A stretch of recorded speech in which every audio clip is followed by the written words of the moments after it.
Chanakya knowledge hub की तरफ से आप सभी दोस्तों को प्यार भरा जय हिंद। दोस्तों, आप सभी इस बात से अवगत ही हैं कि बहुत जल्द ही लेखपाल भर्ती परीक्षा के लगभग 5200 पद आने वाले हैं।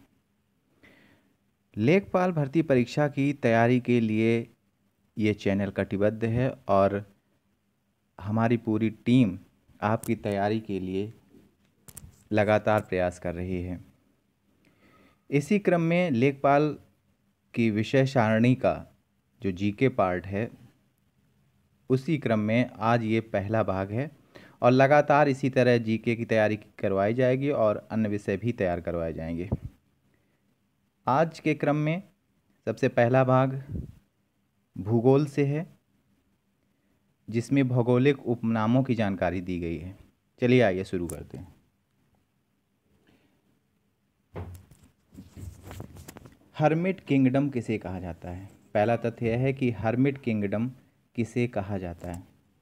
दोस्तों, उत्तर बताने से पहले मैं यहाँ पर एक बात इंगित कर देना चाहता हूँ कि हर्मिट शब्द से तात्पर्य एकांतवास से है। जी हाँ दोस्तों, हर्मिट का तात्पर्य है एकांतवास, यानी प्राचीन काल में जो प्रांत एकदम एकांत में बसे होते थे या जिनका संपर्क शेष विश्व से नहीं होता था, उसको हर्मिट कहा जाता था या हर्मिट की संज्ञा दी जाती थी। तो जान लेते हैं हर्मिट किंगडम किसे कहा जाता है। उत्तर है इसका कोरिया को। मैं चाहूँगा दोस्तों कि आप मेरे साथ साथ प्रश्नों का जो उत्तर दिया जा रहा है उसका रिवीजन करते रहें, जिससे आपको अच्छे तरह से और अधिक देर तक स्मरण रहेगा।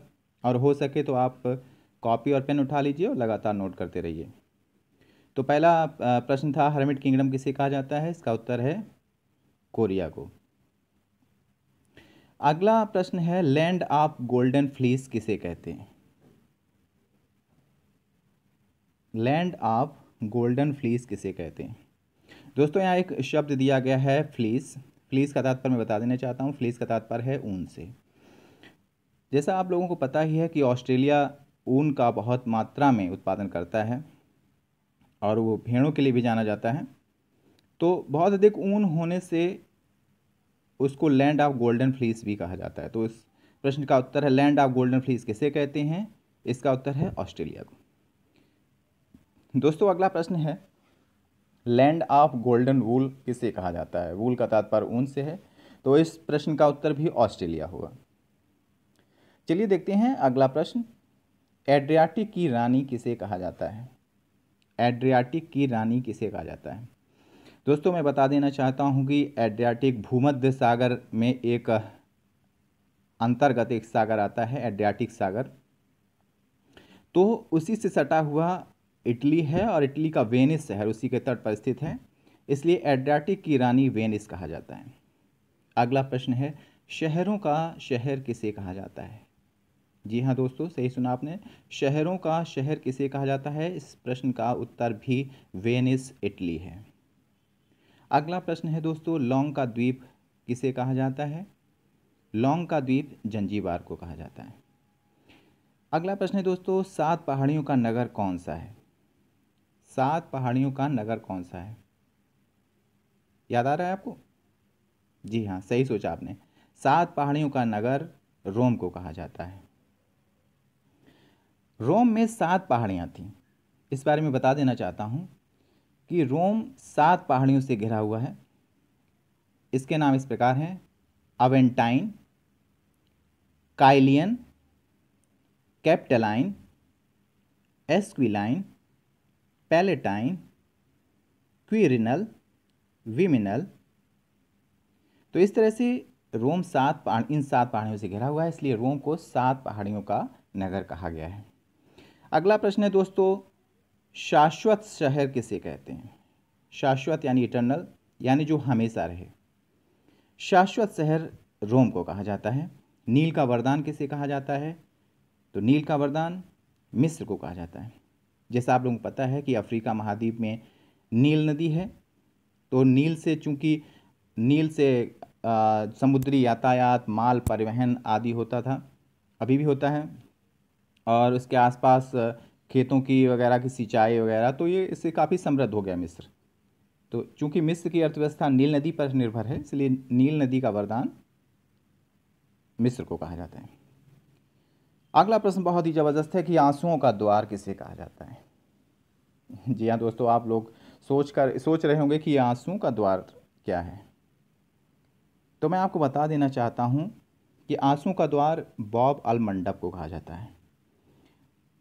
बॉब अल मंडब अरब प्रायद्वीप के यमन और हार्न ऑफ अफ्रीका के जिबूती और इरिट्रिया, इनके बीच में एक डमरू मध्य टाइप का, जल डमरू मध्य टाइप का।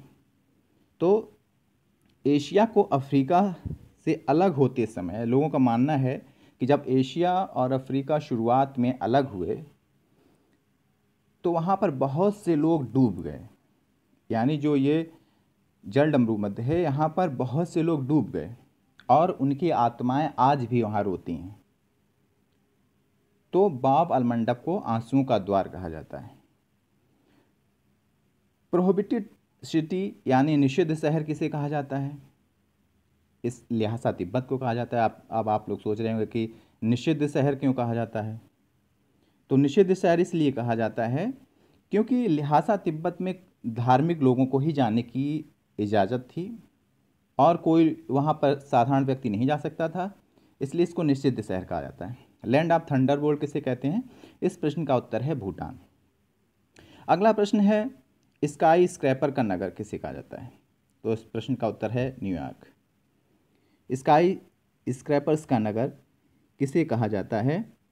तो इसका उत्तर है न्यूयॉर्क। अगला प्रश्न है एम्पायर सिटी किसे कहा जाता है? इस प्रश्न का उत्तर है न्यूयॉर्क। दोस्तों मैं बता देना चाहता हूं कि स्काई स्क्रैपर्स का मतलब होता है गगनचुंबी कोई चीज़ हो।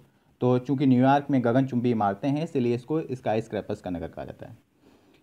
एम्पायर सिटी किसे कहा जाता है? न्यूयॉर्क को एम्पायर सिटी इसलिए कहा जाता है क्योंकि वहाँ पर बहुत ही समृद्धशाली अर्थव्यवस्था है और सबको इस भोग विलास की सारी वस्तुएं, इसलिए इसको एम्पायर सिटी कहा जाता है। अंध महाद्वीप किसे कहा जाता है? अफ्रीका को। चूँकि अफ्रीका को अंध महाद्वीप इसलिए कहा जाता है क्योंकि वहाँ पर उतना ज़्यादा विकसित, जिस तरह से यूरोप और जो दूसरी दुनिया थी उस विकसित थी, तो अफ्रीका उस तरह से नहीं था, उतना विकसित या समृद्धशाली नहीं था, इसलिए उसको अंध महाद्वीप की संज्ञा दी गई। स्वर्णिम द्वार का नगर किसे कहा जाता है? स्वर्णिम द्वार का नगर सैन फ्रांसिस्को अमेरिका कहा जाता है। यहाँ भी इसके समृद्धशालता से इसका अर्थ लगाया जाता है। क्वैकर सिटी किसे कहते हैं? क्वैकर सिटी फिलाडेल्फिया को कहते हैं। तो क्वैकर एक धार्मिक समुदाय का सदस्य था, इसलिए उसका नाम विलियम पेन था और उस विलियम पेन के नाम पर विलियम पेन ने ही फिलाडेल्फिया नाम दिया था। तो चूँकि विलियम पेन जो है वो क्वैकर था, तो इसलिए इसे क्वैकर सिटी कहा जाता है। चूँकि उस विलियम पेन ने ही इसको बसाया था, इसको नाम दिया था फिलाडेल्फिया, इसलिए इसको क्वैकर सिटी कहा जाता है। एंटिलीज का मोती किसे कहा जाता है? एंटिलीज का मोती क्यूबा को कहा जाता है। एंटिलीज एक ग्रुप ऑफ आइसलैंड है और इसके साउथ और वेस्ट में कैरिबियन सागर है और इसके नॉर्थ और वेस्ट में मैक्सिको की खाड़ी है और इसके नॉर्थ और ईस्ट में अटलांटिक महासागर है। इसलिए एंटिलीज का मोती क्यूबा को कहा जाता है और क्यूबा इसी एंटिलीज पर है। विश्व की चीनी का कटोरा किसे कहा जाता है?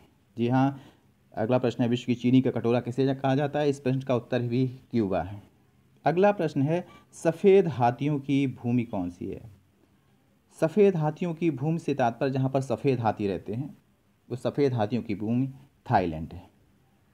दोस्तों इस श्रृंखला का अगला भाग बहुत जल्दी लेकर आपके सामने प्रस्तुत होगा।